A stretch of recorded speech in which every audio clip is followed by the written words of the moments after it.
কলকাতায় বলা হয় ১২ মাসে ১৩ পার্বণ। এই ১২ মাসের শেষে অর্থাৎ ডিসেম্বরের শেষে আমার মনে হয় ১৩ নম্বর পার্বণটি হলো সেই সেলিব্রেশনের পার্বণ। অর্থাৎ ক্রিসমাস ইভ, নিউ ইয়ার সবকিছু মিলেমিশে এই উইন্টারে এটা হয়ে থাকে কলকাতায় সেটা হচ্ছে কিছু ফুড ফেস্টিভ্যাল, কিছু উইন্টার কার্নিভাল এবং একটা সাজিয়ে রাখা বা তোলা পার্ক স্ট্রিট। আর এইটা যদি না দেখা হয় বা না যাওয়া এই জায়গাগুলিতে, আমার মনে হয় উইন্টার সেলিব্রেশনটা ঠিক কমপ্লিট করে তোলা যায় না। তো আজকে আপনাদেরকে আমি নিয়ে যাব ৩টে জায়গায়। এক, বাহারে আহারে বলে একটি ফুড ফেস্টিভ্যাল যেটা হচ্ছে উত্তর কলকাতা, উত্তর ২৪ পরগনার বিভিন্ন জায়গায়। যার সবথেকে ক্লোজেস্ট বলতে পারেন যে বাহারে আহারে দিয়ে হচ্ছে সেটা হচ্ছে তেঘরিয়া, যেটা আমার বাড়ি থেকে সবথেকে কাছে। আপাতত সেখানেই যাবো যেটি আমার বাড়ি থেকে প্রায় ৪০ কিলোমিটার। কলকাতার রাজপথ ও ভিক্টোরিয়া মেমোরিয়াল দেখতে, দেখতে আমরা এগিয়ে চলেছি সেই তেঘরিয়ার দিকে। যাই হোক, this is Bengali travel blog and this is business traveller Amarnath. আমি অমরনাথ। আজ আপনাদের প্রথমে নিয়ে যাচ্ছে তেঘরিয়া, যেখানে বাহারে আহারে নামের একটি ফুড ফেস্টিভ্যাল হচ্ছে, তার সাথে চলছে উইন্টার কার্নিভাল এবং তারপরে আমরা চলে আসবো পার্ক স্ট্রিটে, যেখানে আমরা দেখব সেই সাজিয়ে তোলা পার্ক স্ট্রিট চিরপরিচিত এবং তারপরে ফিরবো আমরা বাড়ি। Let's have a wonderful evening.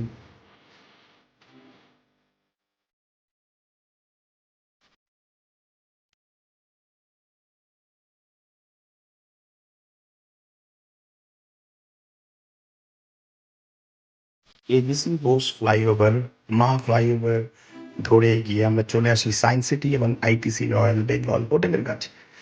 যদি আপনারা এই আইটিসি রয়্যাল বেঙ্গলের ব্যাপারে একটা ইনফরমেটিভ ভিডিও দেখতে চান, আমার একটি ব্লগে এর হোটেলের থাকা খাওয়া সব কিছুর ব্যাপারে একটা ডিটেল ভিডিও আছে।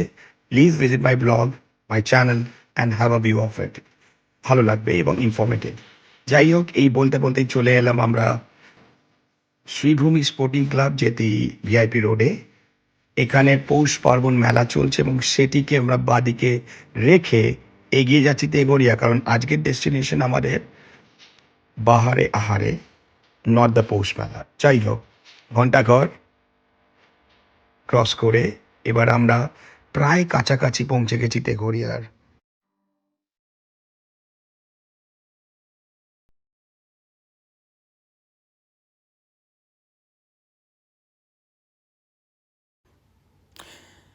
বাহারে আহারে মেলার সামনে প্রাঙ্গণের সামনে গিয়ে দেখি বেশ ক্রিসমাস লাইটে গেটটি সাজানো এবং একটি বিশাল স্টেজ তৈরি করা হয়েছে নাচ গানের প্রোগ্রামের জন্য। ভালোই লাগলো। এই স্টেজ ছাড়াও রয়েছে কিছু দোকান ও কিছু খাবার দোকান আর বাচ্চাদের একটা খেলাধুলা করার জায়গা।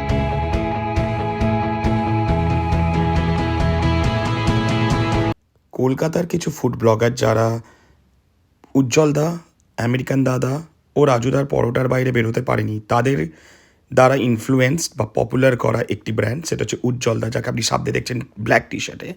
তার একটি বিরিয়ানি কাউন্টার এখানে রয়েছে। আমি কিনবো, সেটাও দেখাবো। কিন্তু যাই হোক, আপনাকে বলে রাখতে চাই আমার কিন্তু ভালো লাগেনি এই বিরিয়ানিটি। একটু মশলাদার, হয়তো ওই দিকের লোকেরা পছন্দ করে, কিন্তু আমি হাওড়ায় থাকি তো আমার ঠিক সেরকম লাগেনি।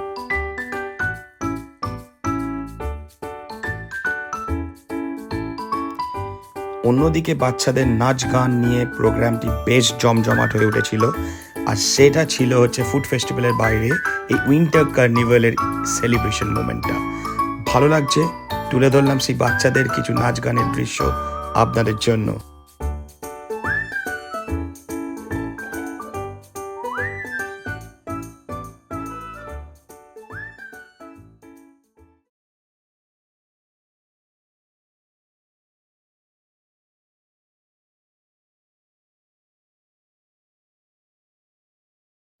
আমিও একজন সেরকম মানুষ যে বিরিয়ানির বাইরে ভাবতে পারি না, আমি চাইনিজ খাই না। কিন্তু এখানে গিয়ে একটা জিনিস বুঝলাম, ইউটিউবারদের ইনফ্লুয়েন্সে লাইন পড়ে একটা দোকানে, কিন্তু সেই ইউটিউবার যারা এই উজ্জ্বল দা, আমেরিকান দাদা, রাজুদার পরোটার বাইরে বেরোতে পারেনি, তাদের কথা শুনে যে এখানে যেতে হবে এরকমটি একদম নয়।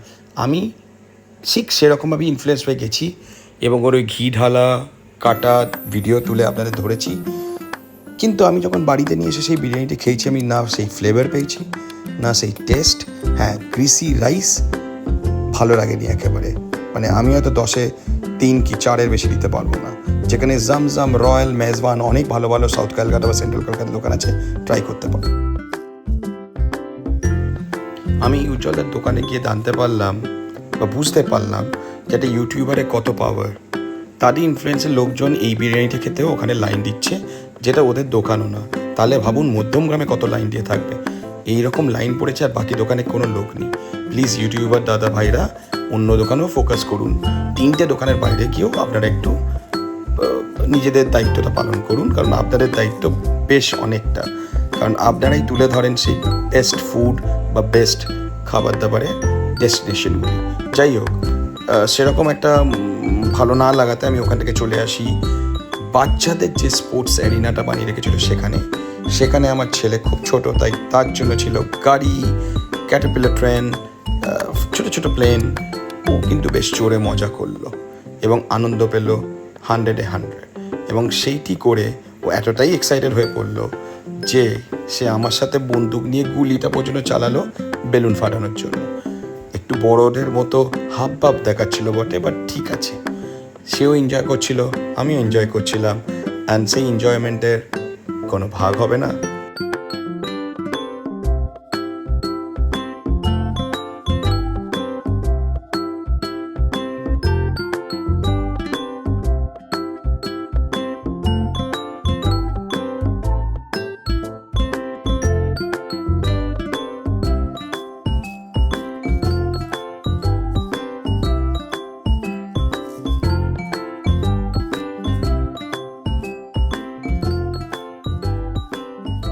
বন্দুকের গুলি শেষ করে বেলুন 2-1টা ফাটাতে পেরে আর 2-1টা না পেরে লাস্টে মনে হলো এবার বেরিয়ে যাবার পালা।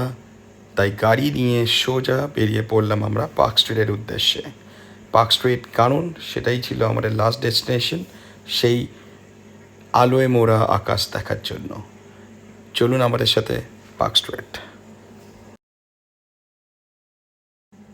আমার ছেলের সাথে জিঙ্গল বেল গাইতে গাইতে যখন আমি পার্ক স্ট্রিটে গিয়ে পৌঁছই, তার চারিদিকের আলোর রসনাইতে আমার চোখ আর মন দুটোই যেন মুগ্ধ হয়ে উঠল। চারিদিকে গ্লিটারিং স্টার্স, বেলস, লাইটস একটা অদ্ভুত অরা তৈরি করেছে। মনে হচ্ছে যেন আমি ইন্ডিয়ায় নয়, আমি মালয়েশিয়া বা সিঙ্গাপুর বা থাইল্যান্ডে গিয়ে কোথাও দাঁড়িয়ে আছি।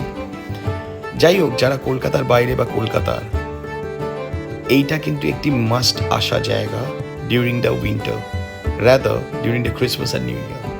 যদি না এসে থাকেন কখনো, প্লিজ আসবেন। আর যারা ট্যুরিস্ট কলকাতায় আসছেন, ঈদের দুর্গাপুজোয় আসবেন বা এই উইন্টার কার্নিভালের টাইমে, you will have an amazing time. এই কলকাতা দেখলে আপনার মনে হবে আপনি থাইল্যান্ডে গিয়ে বসে আছেন। You can really vouch on me on that. যাই হোক, আমি কিন্তু না 25 তারিখে গেছি, না 26শে ডিসেম্বর, না 31st, না 1st, বাট তারপরেও দেখছি ট্রিঙ্কার্স, কোয়ালিটি ইন, ম্যাগনোলিয়া, সব বড় বড় রেস্টুরেন্টে বিশাল বিশাল লাইন।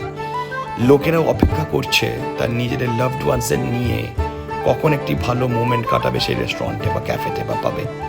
যাই হোক, আমাদের অত টাইম ছিল না ছিল এখানে পার্কিং এরিয়া। তাই আমরা এই লাইট দেখতে দেখতে এগিয়ে যাচ্ছিলাম ক্যামাক স্ট্রিটের দিকে, কারণ ক্যামাক স্ট্রিট ধরেই আমরা আবার ফিরে আসবো সেকেন্ড হুগলি ব্রিজের দিকে আর on the way back to my home. যাই হোক, তার মধ্যে যে ভিডিওটি ক্যাপচার করেছি পার্ক স্ট্রিটের, সেটা তুলে ধরছি আপনাদের জন্য। Have a view.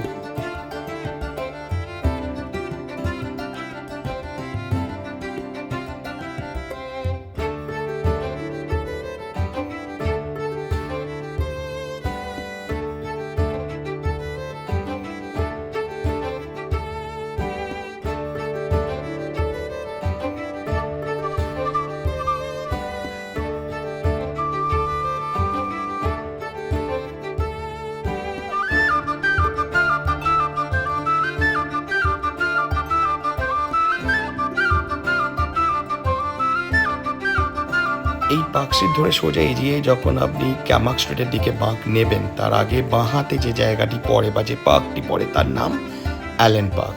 কলকাতায় একটি বেশ বড় পপুলেশনে খ্রিশ্চান বা অ্যাংলো ইন্ডিয়ানরা থাকে এবং তারা কিন্তু সেলিব্রেট করে ওই অ্যালেন পার্কে বিশাল করে। আপনারা যদি ট্যুরিস্ট হয়ে থাকেন, প্লিজ এখানে আসবেন। বো ব্যারাক বলে একটি জায়গা আছে এবং এই অ্যালেন পার্ক, এই দুটো কিন্তু মাস্ট গো। যাই হোক, এই ওভারঅল ভিডিওটি যদি আপনাদের ইনফরমেটিভ লেগে থাকে, ভালো লেগে থাকে, প্লিজ লাইক, শেয়ার, কমেন্ট। আমরা এগিয়ে গেলাম আমাদের বাড়ির দিকে। Happy new year 2025 to all of you. Please আমার চ্যানেলকে সাবস্ক্রাইব করুন এবং please keep viewing my videos. আমি আরও informative videos from across the world তুলে ধরবো আপনাদের জন্য। Thank you and good night.